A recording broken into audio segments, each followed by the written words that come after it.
西田夏実、飯村優太のアイデアのゴミ箱。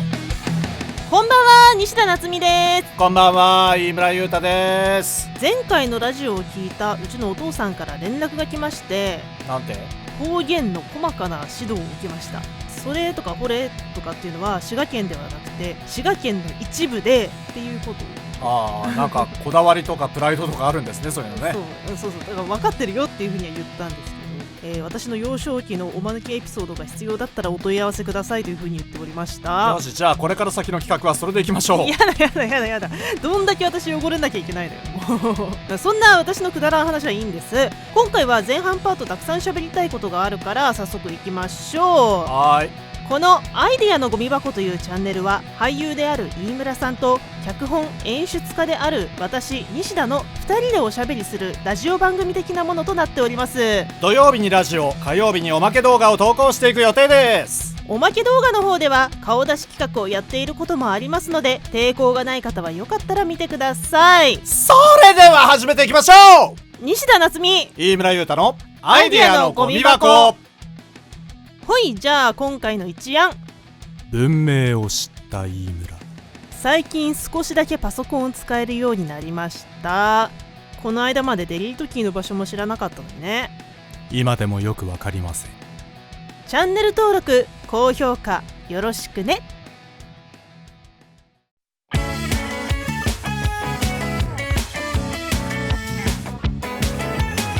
西田夏実、飯村優太のアイデアのゴミ箱。改めましてこんばんは、西田夏実です。どうも、飯村優太ですうるさいんだけど早速ですが前半パートはたくさん喋ると思いますのでついてきてください。どうぞ。2月12日に立川バベルさんで開催されたライブウエストサイドポップスに未知の沼さんというバンドが出演していたので見に行ってきました。おっしゃってましたね。僕はなんとなく知ってるんですけども、未知の沼さんってどんなバンドなんですか？未知の沼は私が主催を務めている朗読集団灰色猫の劇版や主題歌を作ってくださっているバンドさんです。いつもお知らせコーナーで喋っている残骸のミュージックビデオも未知の沼さんの曲です。でも西田さん、バンドと知り合ってどこで知り合ったんですか？未知の沼、通称未知沼のギタリストのブルージョーンこと佐々木ことブルージョーン、どっちだが、私の幼馴染でして、うちの第2回公演白チュームの証言の時に別にある、表現者が集まるコミュニティがあって、そちらの方で音楽を作ってくれる人っていうのを募集したんです。でそしたら、ブルージョンが道沼とつなげてくれまして。ってことはわりかし最近なんですね。そうね、白チューム2020年とかなんで、そう意外とね最近なんですよ、出会いはね。で、白チュームの時は道沼のメンバーだけじゃなくってギターで河合氏、パーカッションでユードマンが参加してくれてました。河合氏一緒にゲームやってると思うんだけど、アモングアスとか。あのクレイジー系ですか？クレイジー系って呼んでんの？あのクレイジー系のことですねそう、いつもねアモアスで強靭ムーブをしているあの河合氏ですね。もうクレイジーの印象しかないですねこの間河合氏が X の方でギター弾いてる動画を上げてたんですよ。すごかったよ。もちろんね劇版制作で関わってくれているんで音源では彼の演奏っていうのを聞いたことはあるんですけど、実際に弾いてるのっていうのは見たことがなくって、思わずねリポストしましたね。強靭のイメージ変わるかもしれませんよ。本当にすごかったんでね、ぜひ見てほしいなというふうに思います。はい、じゃあライブの感想も聞いていきましょう。あの日ですね、最寄り駅で飯村さんと待ち合わせて帰ったんですけど、結構ねわいもうテンション高かったね、あの時ね、帰ってきた時。そんな気がします道沼のライブいつも楽しいんですけど、あの日ちょっとね私疲れてて、それでもね行ってよかったの。本当にそんなの吹き飛ぶぐらいすっごい楽しかったんですよ。怖かったですなんでそんなこと言うの、やめてよ。全部で5曲やったのかな。2曲目で私の推し曲が来たんですよ。はい。風船っていうミュージックビデオじゃないな、ライブの映像が YouTube に上がってるかな。でそれをやってたんですけど、ここでね私の心が弾け飛びました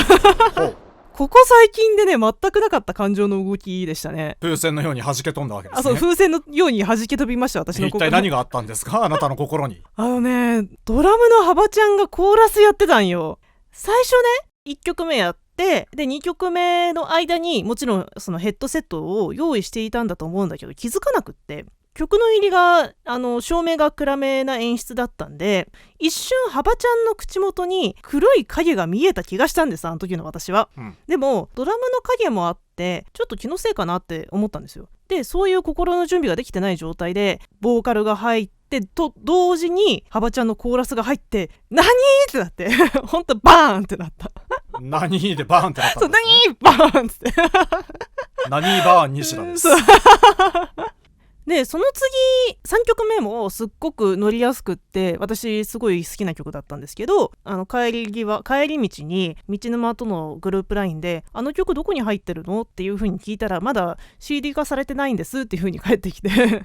だからちょっと帰り道聞けなかったんですけどでMC、ひなのさんがおおよそ担当していてボーカルのねひなのさんが、でバンドのメンバー紹介っていうのをやったんですけど、ドラム紹介の時にハバちゃんがねなんかこういうポーズ撮ったの伝わんないこういうポーズ撮ったのでなんか私写真撮りたくって前の方に一人でいてたのね、だから周りに可愛い人とかもいなくって一人だったんだけど周り知らない人でみんなそれなのに口から可愛いって自然と漏れ出ていてはってなってなのにその可愛いポーズは写真撮ってないと。唐突だったんでね構えてなかったんですよ。なので皆様の心の中で想像してみてください。可愛いポーズです、でひなのさんがずっと喋ってるとさ水とか飲んだりできないから途中で中尾くんと交代するんだけど MC をね中尾くんってギターの中尾くんねいつも大体そういう流れなんだけどその中尾くんのトークの雰囲気っていうのが私はめちゃくちゃ好きで前なんかのライブの時はね渋沢達彦の話してたな渋沢くんねはい渋沢知り合いかよお客さんもポカーンとなってて誰みたいなでしょうね、そのポカーンとなった空気をお客さんが共有して笑ってた。今月行ったライブの MC では中尾くんが交代してつなぎですって言ってポロンポロンってギター弾いててこれはつながってるんか本当にって思ってまたそのねシュールな雰囲気で笑ってしまったんですけどつながってるかどうかじゃなくてつなげてるんだよ。なるほどね。で相変わらずねベースの山田くんはね影の方にいたね。下手側に立ってる中尾くんのちょうど影になるような多分照明家さんが見たらそこだと明かり当たらないんだよみたいなそれぐらいの場所にいる。安心してくださいわざとですよ。そうちなみに西田さん下手ってどこですか？左側です。舞台に向かって左側の方です今こうやってちゃんと下手って言ってんのにさ照明の仕事で劇場行くとさ私すぐ左とか右とかって言うよね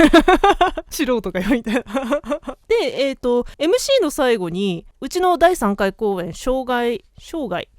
のこういうことにこういう風に感じる主人公ですよっていうことを紹介してから残骸の演奏に入ってくれたんですけど推し曲は風船とか言っておきながらやっぱりね残骸は殿堂入りですね。まあそうでしょうね、いやほんとねマジ精彩制裁この2曲ね方向性全然違うんだけどやっぱりね残骸の方はすっごく感情移入して聴いちゃうんですよ。生で聴くのは4回目とかだと思うんですけどいつもね厳かな気持ちで聴いてます。心の中でね正座してる。なんだったら自分も正座したいぐらいの気持ちで聴いてる写真を撮りたくて前の方に行ったんだけどやっぱ曲始まるとそんなことしてる場合じゃねえってそんなことしてる場合じゃねえ見ろって心が叫んでくるんですよ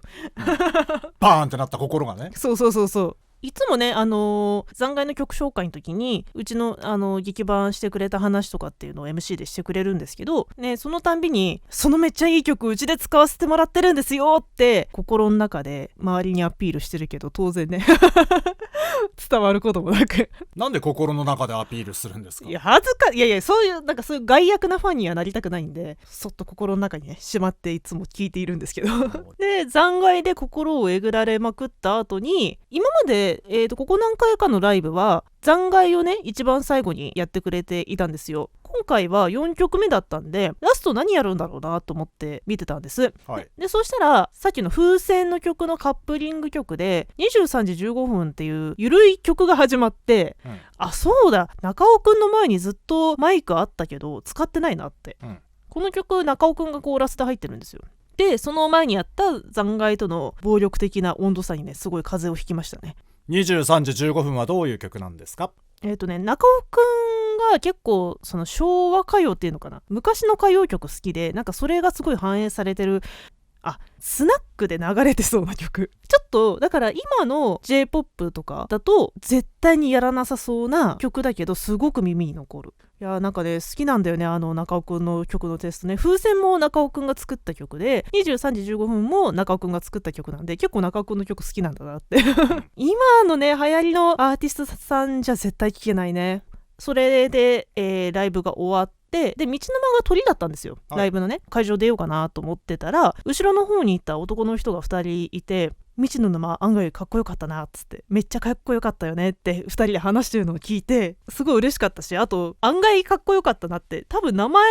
から想像できなかったのかもしれんなと思ってこれ未知の沼ってちなみに由来は知ってるんですか？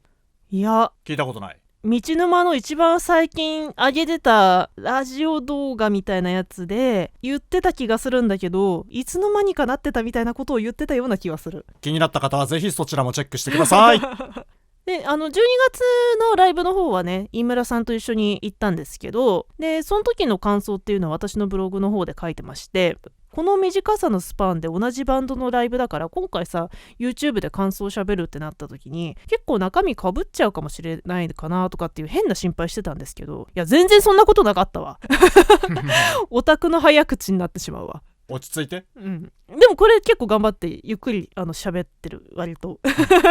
いやほんとね毎回新しい刺激を与えてくるのさすがですわ。ほんと同じ曲でもね違うライブで聴くといい意味で違う聞こえ方したりもするんで、なんか何度でも味わえるのが本当に素敵だなと思うし、生演奏の良さっていうのをすごいね教えてくれるバンドさんだなっていう風に思ってます。またねライブハウスが変わったりすると雰囲気も変わりますからね。そうね、12月の高円寺は結構天井が高かったりして、今回の立川バベルさん何回か行ってるんですけど、天井がねそんな高くないんだけど割と間口広くって、であと照明もねなんかムービングつってあっていい感じに照明作ってくれるんで、どうなんだ今時どこもそんな感じなのかな、あんまりわかんないんですけど、初めて行ったライブハウスが立川バベルさんで、こんなぐるぐるやってくれるんだムービングでって私はすごい感動したんだけど、今時そうなのかな。あれパターン打ち込んじゃったらワンキューでいけるんで、そうしていろんなパターン持っとけば楽なんですよね。そのライブハウスの PA さんがいじるとき曲に合わせてなんとなくじゃあこの曲はこれかなっていう風にそのムービングパターン打っとくとすごく対応しやすいっていう事情があったりなかったりしますそれはもちろん知ってるんだけどね。でもなんか今時はそうやって LED はもちろんぐるぐるやってくれんだなっていうことを思ってすごいねなんか時代を感じたね。エコです。そうねエコだね LED の方がね。ね立川バベルさんは客席っていうのかなフロアっていうのかな、あそこもすごい広いし、でロビーもあって座れるし、なんかねすごく快適な空間ですね。未知の沼さんの前に出演したバンドさん一組だけね見たのよ。結構行ったのが遅くなっちゃったんで一組だけ見たんですけど、ちょっとお名前がねわかんないんだけど、キーボードでねピアノの音出して演奏してて、キーボード使う時ってさほら電子楽器だからさ結構音変えたりとかってするじゃないですか、そうじゃなくて普通にピアノの音で演奏しててすごいおしゃれなでもかっこいい曲をやってて、私やっぱピアノ長いことやってたんでピアノの音が入ってるバンドさんってすごい魅力を感じるんですよね。すごい上手だったしね。それにあられループさんっていうバンドさんも12月の高円寺に一緒に出演していて、今回も一緒に出演されていたみたいで、演劇界隈でもあるけど結構そういうバンド界隈でもそういうつながりがあるんだなっていうふうに思いましたね。でこちらのライブなんですけど配信のアーカイブを販売しているようですので、ぜひ未知の沼さん扱いで買っていただけたらというふうに思います。概要欄の方に、未知の沼の YouTube とかなんかいろいろ勝手に URL 貼っておこうと思いますんで、もし興味持った方いらっしゃいましたら見てみてください。ここからはお知らせコーナーです。ブースというサイトにて私の脚本や私が演出した作品の DVD を販売しております。僕が出演した舞台白チューブの証言や障害の DVD もございます。動画の概要欄に URL を貼っておきますので、ぜひ覗いてみてください。また YouTube にて私が演出・出演で関わった残骸という曲のミュージックビデオが公開されています。こちらは先ほどもお話しした未知の沼さんに障害の主題歌として作っていただきました。こちらの URL も概要欄に貼っておきますので、ぜひご覧ください。私がモデルとして参加したポートレートクリスタルチャイルドも X とインスタで公開されていますので、チェックしてみてください。 URL は概要欄に貼っておきます。このチャンネルでは土曜18時にラジオ、火曜18時におまけ動画をアップロードしますが、編集作業が追いつくまでは出来上がったタイミングですぐアップすることになります。 X やアメブロもやってますので、ぜひ見てください。チャンネル登録、高評価よろしくね。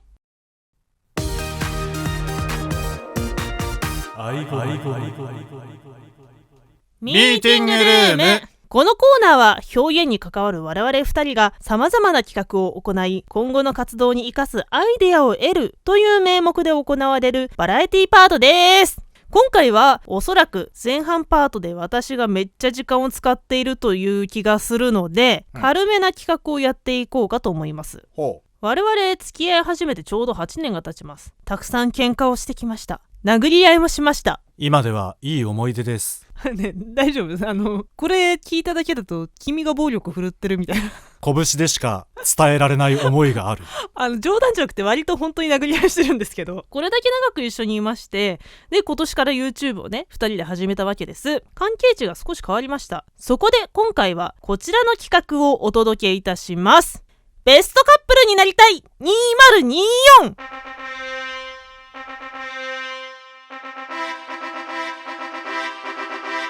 自分たちのことは自分たちではなかなかわからない。なのでハニホーさんのサイトで診断してもらおうと思います。また随分お手軽ですね。今回こちらのハニホーさんのサイトっていうのは相性診断をしてくれる無料のサイトさんで YouTube とかでも使っていいよという風に書いてあったので選びました。はい、早速やりますか。はい。まずはハニホーさんのサイトをスマホの方で開きまして、2人でやる用と1人でやる用があって。ちょっと待ってください。1人で誰と相性診断するんですか？なんかね、勝手に診断する系よ。勝手に？だから自分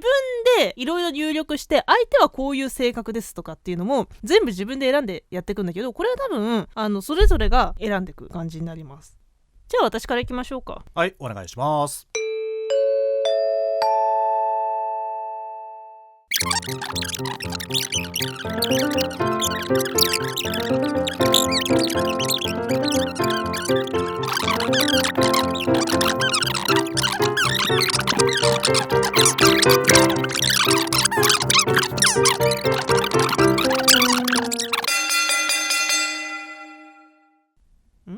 飯村さん22歳になってるよ。あなた僕の生年月日入力しました？する前に渡したじゃん。僕もしてない。どうも22歳の飯村優太です生まれ変わった気持ちでやっていこうと思います。どういうことなんだよ。10歳年下じゃねえか。総合的な相性は23% ですこれ 100% がマックスなんですけど、 23% は一番下 50% 以下でまとめられてしんどいって書いてあります。いやー、衝撃的な結果が出ましたね。似た者同士？微妙。全然違う2人というほど遠くはないですが、似た者同士ではありません。微妙なところです。似た者同士よりは多少は新鮮味があって世界が広がりやすいとも言えますが、あくまで多少はです。また価値観の決定的な違いに苦労するということはなさそうですから、バランスが取れているとも言えるでしょう。悪くないんじゃないですか？ここだけ聞けばな。恋愛ポジション、付き合う時にどういうスタンスで臨むのかを父、母、男、女、息子、娘で表現しています。解説は口述。主なポジションプラス第2ポジションという形式で書いてあります。西田さんは娘プラス息子、飯村さんは息子プラス娘。ポジションの相性悪。でも一番下じゃないわ。一番下酷だわ性格の比較、いくつかの視点で性格を比較しています。なお性格が違うイコール相性が悪いということではありません。性格比較その1、論理性や正しさを大事にするか、気持ちや感じ方を大事にするか。西田さん、論理性や正しさよりもやや気持ちや感じ方を重視する傾向にある。たまに目先の気持ちに振り回されて重要なことを見失うこともあるが、この傾向が強すぎるわけではないので極端な人ではない。バランスは取れている。飯村さん、どちらにも偏っていない。時に理性を働かせて正しいことを大事にし、時にシンプルに気持ちで動く。この点での相性は？この点ではとても似通っています。長期的な摩擦は減りますが、お互いの尊敬や刺激という点では物足りないかもしれません。スコア20点。これ20点っていうのがどういうあれなのかちょっとわかんない。まあ100点満点中じゃないですか。そうなのかな。次、性格比較その2、競争や力を重視するか、協調性や思いやりを重視するか。西田さん、時に力の論理を重視し、時に思いやりや協調性を重視する。どちらにも偏っていない。飯村さん、やや競争、力の論理を優先する傾向にある。パワー！思いやりがないわけではないが、どちらかというと弱いことや能力が低いのがいけない、自己責任と考えやすい。パワー！世の中の厳しさに対して覚悟が備わっているとも言える。この点での相性は中途半端に近いので分かり合いやすい面はありますが、いまいち惹かれなかったり尊敬し合えないかもしれません。スコア60点。微妙。性格比較その3、野心や向上や生産を重視するか、日常や平穏や消費を重視するか。西田さん、どちらとも言えない。ちょうど中間にいて偏りがない。向上心を持って活躍することも、日々を平穏に過ごすこともどちらも大事にする。飯村さん、目標を達成したり、努力で何かを積み上げていこうという人ではない。おい。完全に毎日をハッピーに穏やかにできればだらっと生きていきたいタイプ。ガツガツしている人にとって清涼剤のような存在にもなりうるし、お荷物にもなりうる。この点での相性は成功や向上すること、毎日を平穏に暮らして気持ちを満たしていくこと、どちらも重要だということを理解し合う必要があります。分かり合えればいい組み合わせだと言えるでしょう。スコア80点。どういうことなんだこれは。分かり合えればっていう過程が入ってるけど、まあ分かり合えなきゃ多分最悪なんでしょう。性格比較その4、まめにコミュニケーションを取るか取らないか。西田さん、極端さはないものの、ある程度はまめにコミュニケーションを取りたがるタイプ。普段からくだらないことを言い合ったり、今日何をするか、何があったかなども伝えたい性格。メールやメッセージの頻度が多めの一つならフィットしやすい。飯村さん、全然まめにコミュニケーションを取る人ではない。用事や伝えるべきことがないときはメールやメッセージを送らない。今日の出来事でも今の気持ちでも何でも交わし合って親密さを深めていこうというタイプではない。この点での相性はコミュニケーションの取り方に差があるため、メッセージが来ないとか冷たいとか、そういった内容で摩擦を生じやすい2人だと言えます。スコア46点。急になんか刻んできたな。微妙。いやでも飯村さん結構どうでもいいこと連絡してくるんですよ。してくるんですけど、なぜお前それは言わないみたいな。うんち出たとか。うんち出たは言ってくるじゃんだって。だって予定とかさ、うんち出たら正直把握しなくていいし、というかもうこっちとしてはそこまでさすがに把握したくない。40歳のおじさんのうんちの状況とかは。違います。22歳です。なんかね、どうでもいいことは連絡してくるのに、言わなきゃいけないことを連絡してこないっていう一番最悪なパターンですね、これね。興味関心の方向。多少はお互いに興味を持つことが重なっていたり、傾向や方向性が似ている方がいいのです。例えば、趣味は違えど、2人とも少しオタ属性があるという方がうまくいきます。全体の相性に与える影響は軽微ですが、この点でも相性を少し考慮しています。趣味や興味が重なった数、0。方向性の合致スコア25点、興味関心スコア15点、ちなみにさっき出てきた恋愛ポジションの話についての説明がここに入ります。娘はシンプルに甘えたい、依存したい、構われたい、守られたい、優しくされたいという人です。親密さを求めます。息子、認められたい、活躍したい、王様のようにいたいというスタンスです。また、放任して見守っていてほしい、あれこれ言われたくはない、自分が上だと思いたいという人でもあります。無自覚の甘えがあり、亭主関白や振り回しの激しい人として表出することもあります。自立しているようですが精神面は依存的です。ちなみに我々は、私が娘がメインの息子がサブ、君は息子がメインの娘がサブなんで、まあ似たり寄ったりなんじゃないですかこれ。そうなんすかなんかよく分かってないですけど、そうなんすか。結局多分両方とも依存してるっていう話だと思うよ。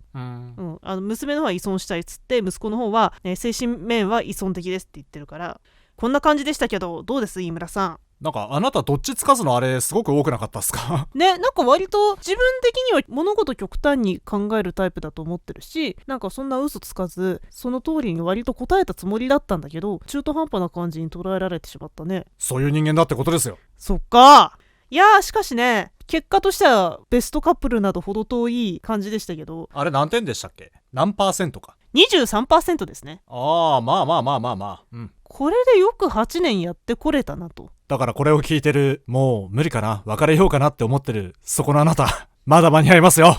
あとね、こんだけ年数重ねるとさ、もう途中でさ、決定的に嫌っていうことがなくなっちゃうんだよね。多分我慢できるようになっちゃう、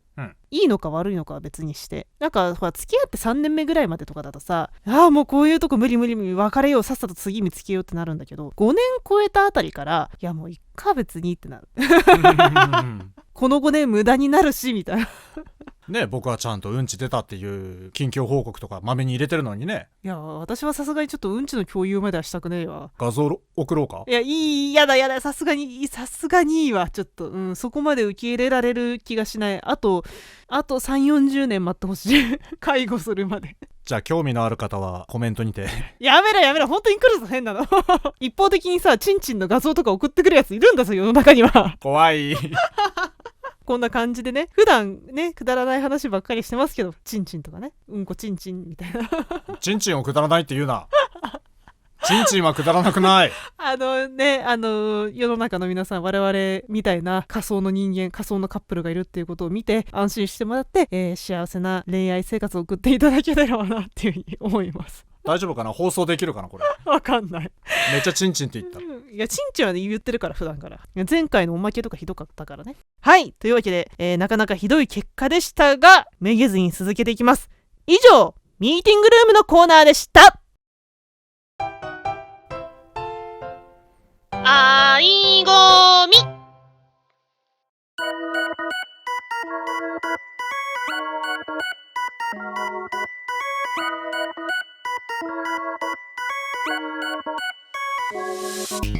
あいごみラジオもそろそろお別れの時間となりました。実はですね、これちょっと公開されてるのいつかわかんないんだけど、これ撮ってる日がちょうど YouTube 初投稿から1ヶ月と2日。何がちょうどなのかよくわかんないです何にもちょうどじゃないわ。1ヶ月と2日の何がちょうどなのかちょっといまいちわかんなかったんですけどさすがにね1ヶ月おめでとうは早すぎると思うんで、どこかでねまたキリのいいタイミングでお祝いしましょうね。じゃあ1000回